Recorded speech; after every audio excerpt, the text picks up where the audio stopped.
Hello, আসসালামু আলাইকুম। আমি চলে এসেছি আমার একটা রান্না নিয়ে। আজকে রান্না করব মাসকলাই ডাউল দিয়ে পাতাকপি ঘন্ট।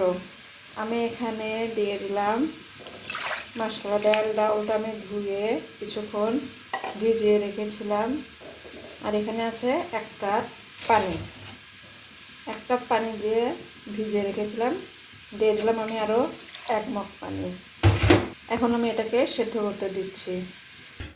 আমি মাসকলাই ডালটাকে সেদ্ধতে দিয়েছিলাম। এটা যখন হাফ সেদ্ধ হয়ে আসবে 50%, মানে 50%, তখন আমি এখানে দিয়ে দেব পাতাকপি কুচিগুলো।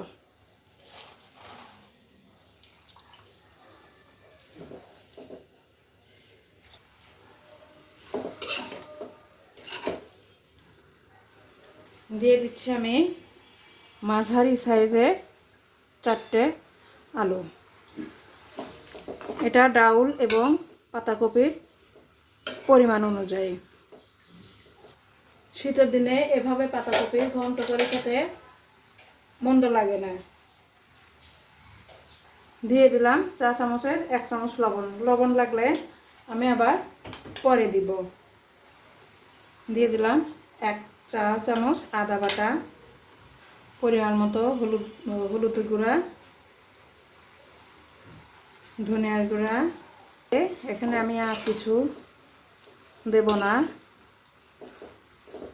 আর মানে এখানে আমি আর কোনো মশলা দিব না। এখন লাগছে কাঁচামরিচ, দিয়ে দিচ্ছি কাঁচামরিচ। যেহেতু এখানে আমি কোনো শুকনো মরিচের গুঁড়া ব্যবহার করব না, তাই কাঁচামরিচটা আমি ঝাল অনুযায়ী দিব।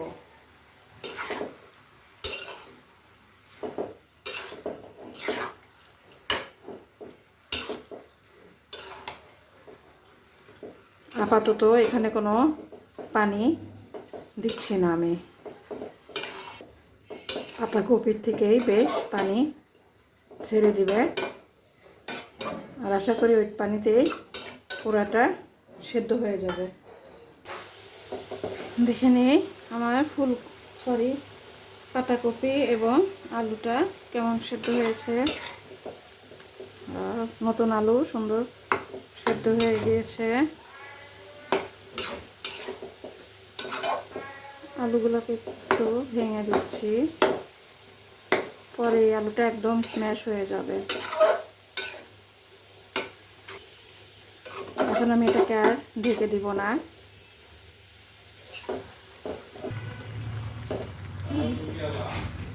আলুটা আমি স্ম্যাশ করে দিচ্ছি।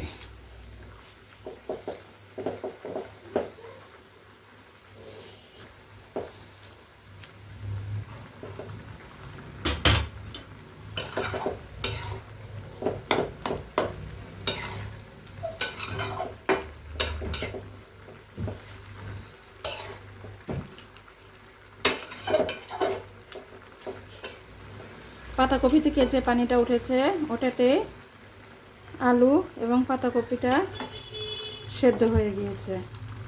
আর মাসকলাই ডালটা তো আমরা হাফ সেদ্ধ করে নিয়েছিলাম। এখন আমি পাতাকপিটা বাগারের জন্য প্যান চুলায় দিয়ে দিয়েছি। প্যানটা আমার আমি পাতাকপি বাগারের জন্য দিয়ে দিচ্ছি তেল। দিয়ে দেবো 2টা শুকনো মরিচ।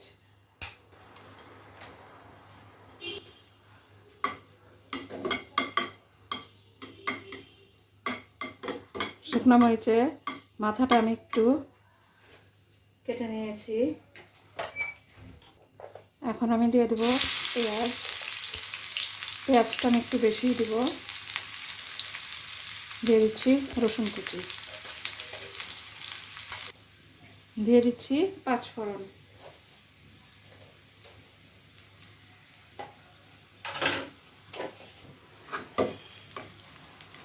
আমরা 5 ফোড়নটা দিয়ে বেশিক্ষণ তেলের মধ্যে ভাজবো না, এতে করে 5 ফোড়নটা তিতা হয়ে যায়। এখন আমি পেঁয়াজ বাগারটাকে এখানে ভাজাটাকে এখানে দিয়ে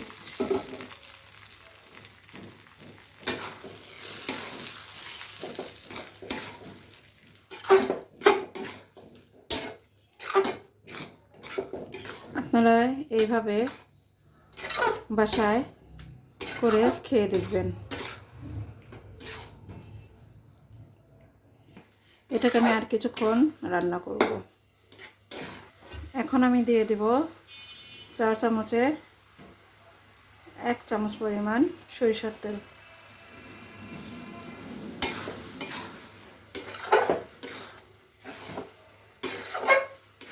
পেঁয়াজের বাগার এবং পরে সরষের তেলটা দিয়াতে খুব সুন্দর ফ্লেভার বের হয়েছে। আমি আর কিছুক্ষণ এটাকে জাল দিয়ে নামিয়ে ফেলব। এটা যখন একদম সুন্দর আঠালো আঠালো হয়ে যাবে তখন আমি এটাকে নামিয়ে নেব। গাইস, কেমন লাগলো মাসকলাই ডাল দিয়ে পাতাকপি ঘন্ট? আপনারা অবশ্যই লাইক কমেন্ট করে জানাবেন আর আমার চ্যানেলটাকে সাবস্ক্রাইব করে আমার পাশে থাকবেন। আল্লাহ হাফেজ।